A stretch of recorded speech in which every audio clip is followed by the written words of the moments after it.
Good morning and welcome to Mornings on Main Street for this Tuesday, the 20th of June. I'm your host, Stefanie Miller. Coming up, we have a great show in store for you. So thanks for stopping by this morning. Reporter Chris Yao will take us to Columbia to share with us their Juneteenth celebration that happened yesterday. So many cities had celebrations of their own, and we can't wait to see what Columbia did to celebrate Juneteenth. After that, our Tennessee traveler, Tom Adkinson, takes us to Walls Art Park in Waverly. This is a great space for artists that are not only in that area, but for those traveling through. They have their Paint Jam event coming up. So Tom is going to share what this entails and why this art park, Walls Art Park, is incredibly important. And then after that, Derek Eurales will be talking about tips in leadership. He joins us from Southwestern Consulting and always has great information for any of us who are already in that leadership position or strive to get there. But first, let's get a check of our headlines. As of July 2022, Dickson County's population has grown by 1,600 to 55,761 residents from the official 2020 census result of 54,314 residents. Tennessee as a whole passed Massachusetts in 2022 to become the nation's 15th largest state. Get a look at the population growth of other towns in Dickson County and the list of the top 15 cities in Tennessee seeing growth by turning to our website, mainstreetmediatn.com. Starting July 1st, Murfreesboro will place new impact fees on residential and business developments to help pay for infrastructure projects.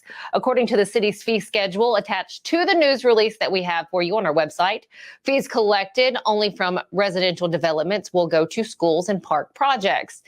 Now, you can check out the fee schedule and more information by going to murfreesboropost.com. All right, NASCAR's Traveling Roadshow rolls into Nashville Superspeedway this coming weekend. June 23rd through the 25th is the third annual triple header. Now, the action will start on Friday at 7 p.m. with a Rackley Roofing 200 Craftsman Truck Series race. I'm excited about that.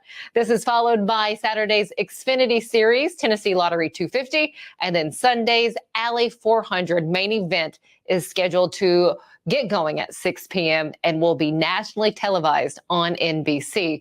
Now, the race is the 17th on NASCAR's 36 race cup schedule. Get the full schedule and fun tidbits by going to mainstreetmediatn.com. So if you're a planner, you're going to want to know what the weather has in store for us in the coming days. Let's go to Tennessee Valley Weather to see what the forecast is looking like.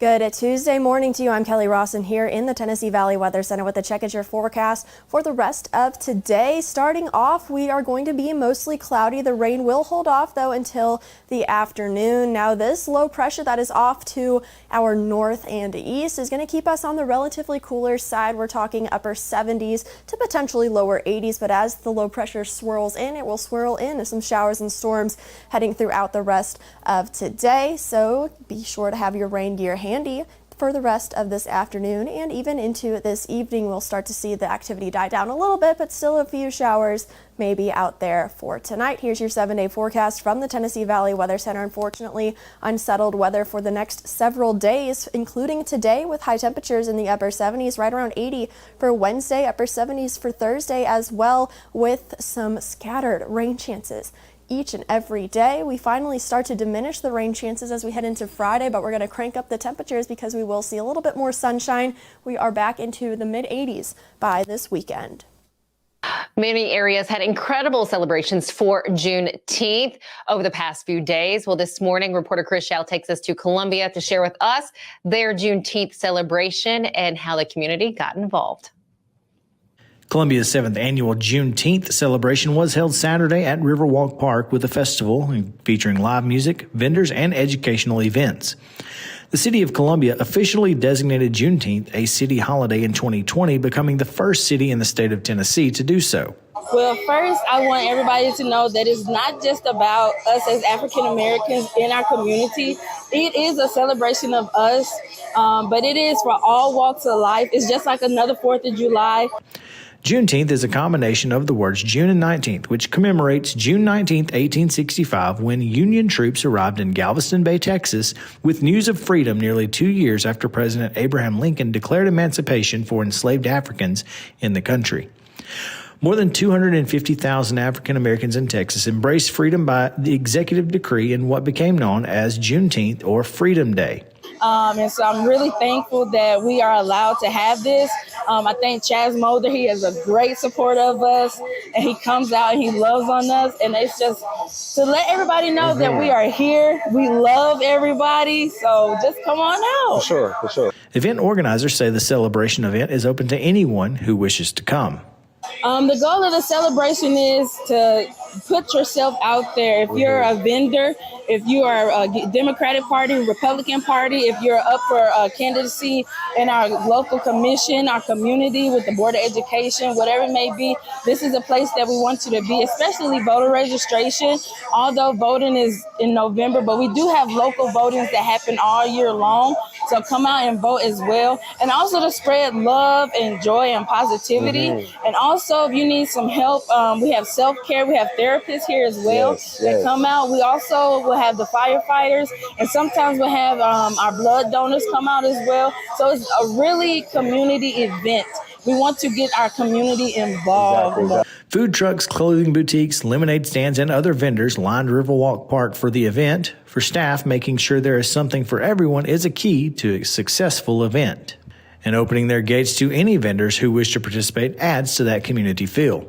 That's why we have that's why we have so many things.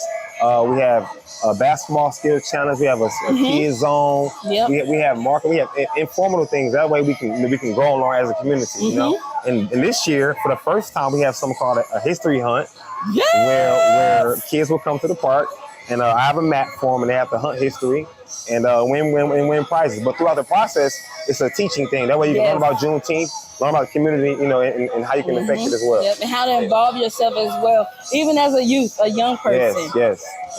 As the event has grown over the years, one of its founders said she has been overwhelmed by the support of the community.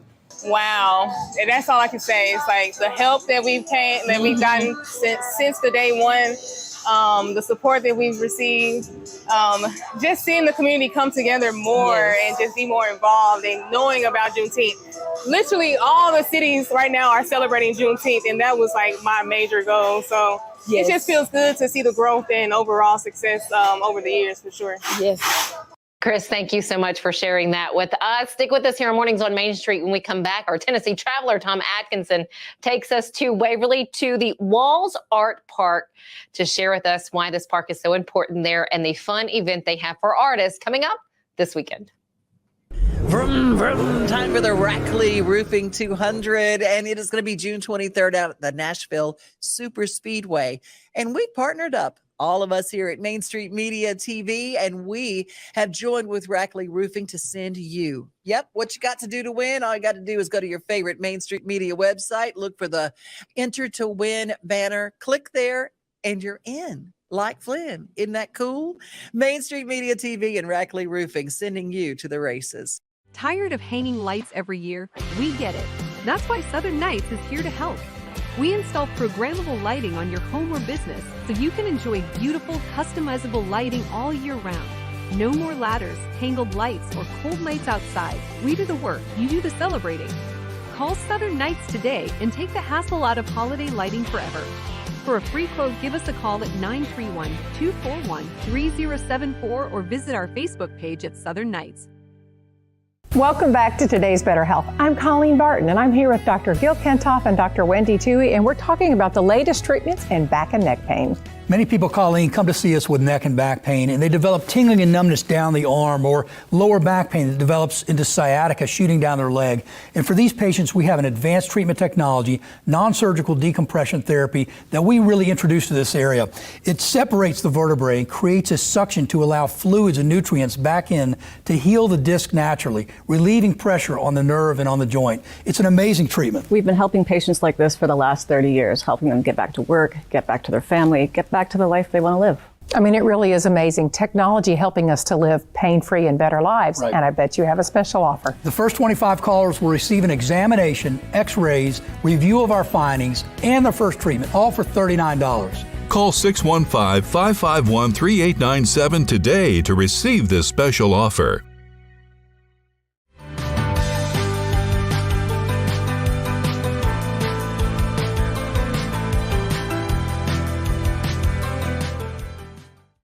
Welcome back. So there is a spot in Waverly that offers artists a place to express their art. This is on 80 different surfaces that expand 15,000 square feet. It's called the Walls Art Park, again, located in Waverly. They have a fun event coming up this weekend for artists. Our Tennessee traveler, Tom Adkinson, shares with us why this art park was built and what they're going to do. So first off, Tom, thank you for joining us this morning. Delighted to be here. So how did you stumble across the Walls Art Park there in Waverly? I don't mind saying I saw it first on Channel 8, WNPT's Tennessee Crossroads. Okay, that is where you saw it. Again, I watched that same one actually when you sent the information to us to check out. What a cool way to create a free environment, a safe environment for artists. The fellow who's responsible is named Kansas Klein. And Kansas said he had seen graffiti all over the country on his business travels. He appreciated the talent, knew that the people who were doing this were taking risks, either for getting arrested for trespassing or vandalism, and said, this is really good stuff. Why don't we do something back in my little town where they can come and do it publicly and have their art appreciated and not be afraid to do it. And that's how it came about. It was a very conscious decision from somebody who himself says he's no artist. Really, and I would love to hear more from him. The fact that he's given this outlet to those there in Waverly. What was that? I mean, just from looking at the pictures on the website for the Walls Art Park, you can see that all of the platforms have been worked on. Oh, yes. They started off with 28 surfaces. They now have 80 surfaces, front and back of concrete block walls. They are laid out on a hillside with a gravel trail that Kansas has put through the trees. They go up a ridge, so there is elevation relief. And it's really cool just to stroll between them. You're in the trees, you're in the shade, and they're very different one from the next. Right now is a beautiful portrait of Loretta Lynn. There's also an extraordinarily stylized Statue of Liberty, a couple of really weird cartoon characters. One that I assume is a takeoff on Elmer Fudd from the Daffy Duck cartoons. But there's just all manner of stuff that people have created with cans of spray paint. And it truly is art. And just by reading some of the rules that they have. So once an artist puts up their mural, it stays up for a period of time before it's painted over again. There's basically one rule to the artists.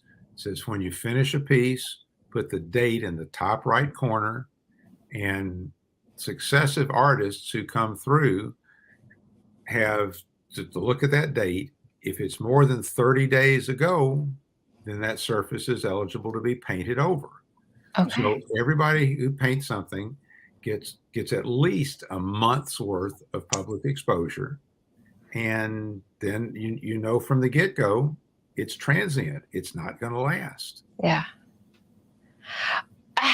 What is the foot traffic like there for the Walls Art Park? Do you know that? It certainly varies. It's open 365 days a year, so anybody can stroll in anytime. There are 3 times a year when they have a party. They call them paint jams, and one of them is this coming weekend, the Saturday and Sunday, the 24th and 25th. Kansas Klein invites artists to come in and every surface in the park is going to be redone this coming weekend. That happens 2 more times every year. And food trucks are out and people are strolling around. I'm sure there'll be a good crowd if the weather's any good this weekend. Well, hopefully rain or shine, people will go out. I guess it is kind of hard, though, to paint in the rain.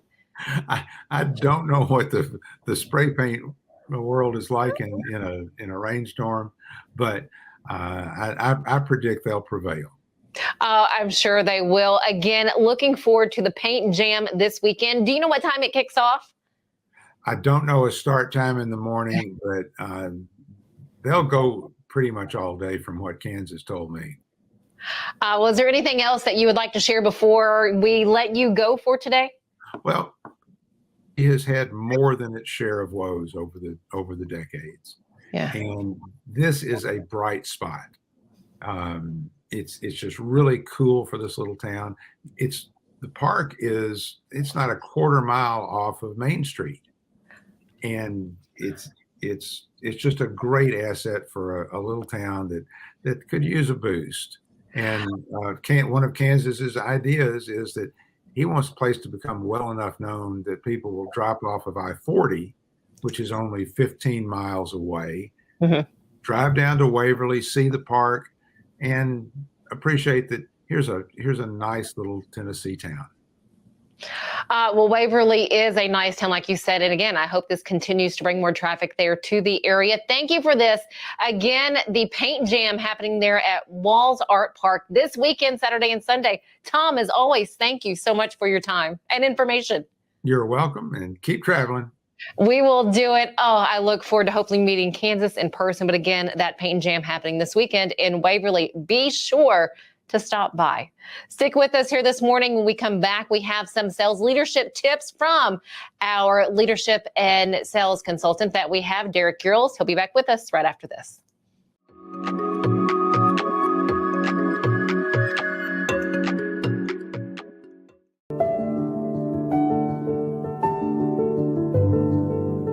Welcome to the Omni Nashville Hotel. Urban elegance with a vintage touch. Our 800-room hotel opened up in the fall of 2013 with 746 guest rooms and 54 suites.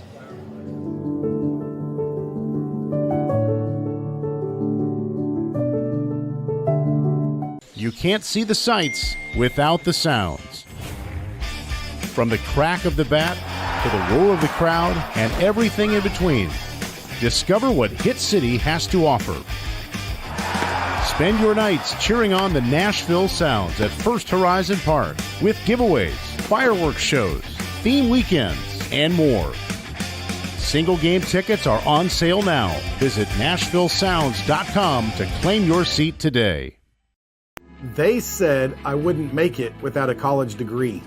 They said only a man could be a roofing executive. They said a former addict always relapses. They said my amputation would keep me out of roofing. They said never give an ex-convict a second chance. They said I could never be a leader. They said I couldn't support my family as a single mom. At Rackley, we say they're wrong. Want to change the world? Change it, one roof at a time.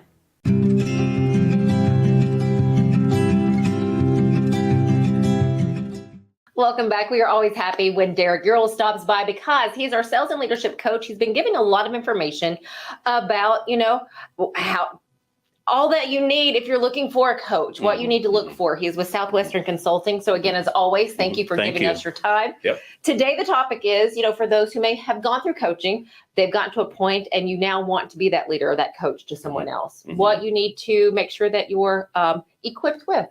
Yeah, the first thing that I would say about that, and thanks, Stephanie. Thanks, everybody. Hey, welcome. I see you. I see you there. Man. He's the best. But what I would say the first thing, though, is if you want to be a person helping others, you have to always be clear on what it is you want to do and why, or how you want to help others, what role you want to play in their lives. Do you want to help them with their life? Do you want to help them with their personal goals? Do you want to help them with their business? Do you want to help them sell more? There's a myriad of areas, but one of the main things to do before jumping into that is making sure that you're a practitioner of what you're about to be saying for them, what you're about to help people with. And it's so important that you can be the example that you're setting for. So that's number one. Number two, you want to make sure that your branding, your brand message is on target with who you are. So if the, I guess for lack of better explanation, the audio needs to match the video. In other words, you know how sometimes it's funny when you may be watching the news or watching something where somebody's talking and the video and the audio is out of sync. It's like, man, and I can't unsee that now. And then that's all you see. That's all you see. Right. Well, it's the same thing with people who want to be certain practitioners. Now, you may very well be good at, being a coach, or you may very well just need to implement the stuff that you've learned. Because sometimes when we are excited and happy with the experience that we've had, we sometimes say, well, I think I can do that. And you may very well be able to do it.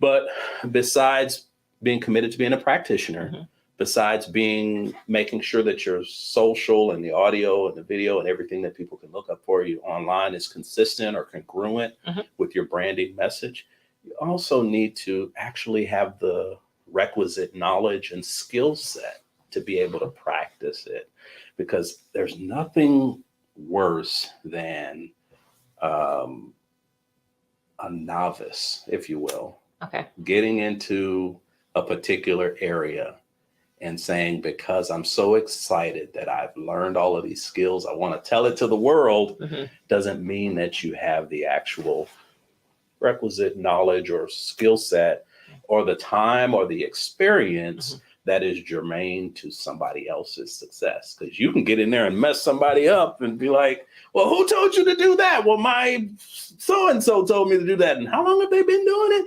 Well, yeah, they stayed at a Holiday Inn Express once, so I think they're good. Yeah. Well, and I'm not an endorser of Holiday Inn Express. No, you understand? Right, I do. I get it. It's just the analogy. So it's not a position, for you, that you take lightly, because this is someone, again, this is someone's future. Yeah, it's somebody's future. There are several different ways that people can prepare themselves for such an undertaking, but it's not something to be taken lightly. It's not just somebody sitting at the table talking and like, oh, this is what you should do. And if it sounds good, then let's do it. No, don't do that, because you can really mess some people up. So that's very helpful. Do you have like maybe 2 or 3 questions that we should ask ourselves before we say, yep, I can start leading others? Yeah. First thing is, again, do I have the do you have the requisite knowledge? That's kind of that whole thing. Can I be and again, can I, to like summarize what I said, can I be a practitioner of what I'm preaching? Do I have the branding? Like if somebody looks me up and they say, okay, Derek does know what he's talking about. If they Google you and will they see that, yeah, he is the real deal, or he does know this, or he has the brand. What about time? Do you have questioning the time that you have to give someone? Well, as in what? As in how much? So say like if you're looking to coach someone else, like, they may take up quite a bit of your time. Yeah, that's one important thing. Yeah, you really need to know how much time you're going to actually commit to it and how much you can actually spend to it. In my schedule, I set aside a certain amount of time for coaching.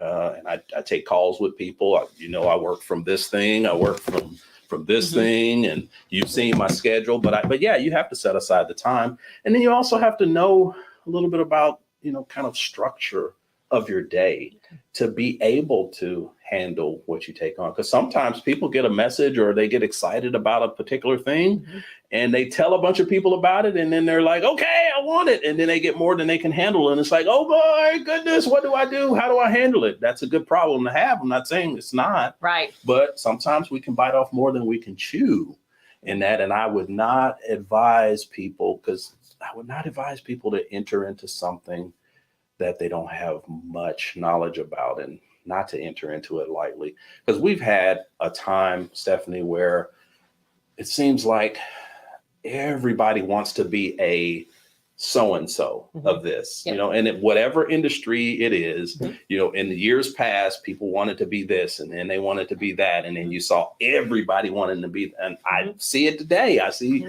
a lot of people wanting to do things and saying, well, I'm a coach of this and I'm a coach. And I don't begrudge what they say, but I'm careful about what I go toward, what I gravitate toward. And I'm careful with the term of, you know, hey, coaching people, because I really want to make sure that the folks that I'm helping get the help that they need. Now, the company I'm with, we're 168 years old. Right. We've been practicing for a long time. Yes. We've trained and coached over 250,000 sales professionals. Okay. We have the oldest direct sales internship in the country, the Southwestern Advantage, where we help and train college students to go door to door selling books. And then we also have a coaching practice where we coach and we actually deliver workshops and help sign people up for coaching to partner one-on-one with somebody who can hold them accountable to do that. So I take all of that information with bringing forth the answer of, hey, should I go into coaching now that I've been coached? Well, it just all depends if you have that. If you have the experience and the requisite knowledge, and you can do it in a way that's ethical, honest, without shortcuts. Eye-opening. I mean, for those considering. Thank you so much, Derek Eurales. So much more I could say about it. I'm sorry. No, and I wish there's only so much time, but I wish we had more. But thank you for that. That was a great start there. Yeah. Again, Derek Eurales, Southwestern Consulting. He's a sales and leadership coach, and we just love having him on. Thanks so much. We thank you so much, but don't go anywhere yet. We have more coming up after this commercial break. There's a lot to consider when it comes to choosing a Medicare plan. That's where Health Markets Insurance Agency can help. Independent licensed insurance agents who work with Health Markets can answer your questions about the different parts of Medicare, when you can enroll, benefits, costs, and more. Speak to a local licensed insurance agent today to get started on your Medicare journey.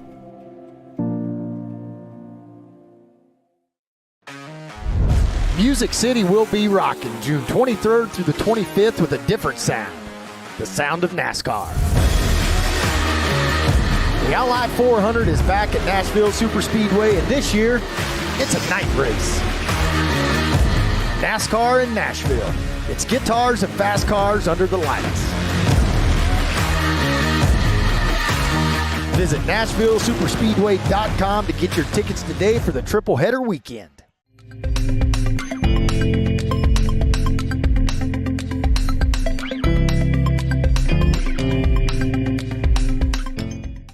Welcome back. We're taking a look back now at the 248th birthday celebration for the United States Army and the fun activities they had going on at Fort Campbell this past Wednesday for the birthday. We're visiting with the USO Executive Director, Ann Jarvis. Thank you so much for your time. And what all did people get to do this past Wednesday? Yeah, so we celebrated with some balloons. We had a balloon pit for the kids. We're having hot dogs. We're doing grilling and chilling. And yeah, we had a lot of fun. We had a birthday cake as well for the Army birthday cake. And you're seeing some of the video of the birthday cake, the balloons, and of course the hot dogs there on the grill. Thanks so much for joining us here on this Tuesday. We look forward to seeing you back here tomorrow morning.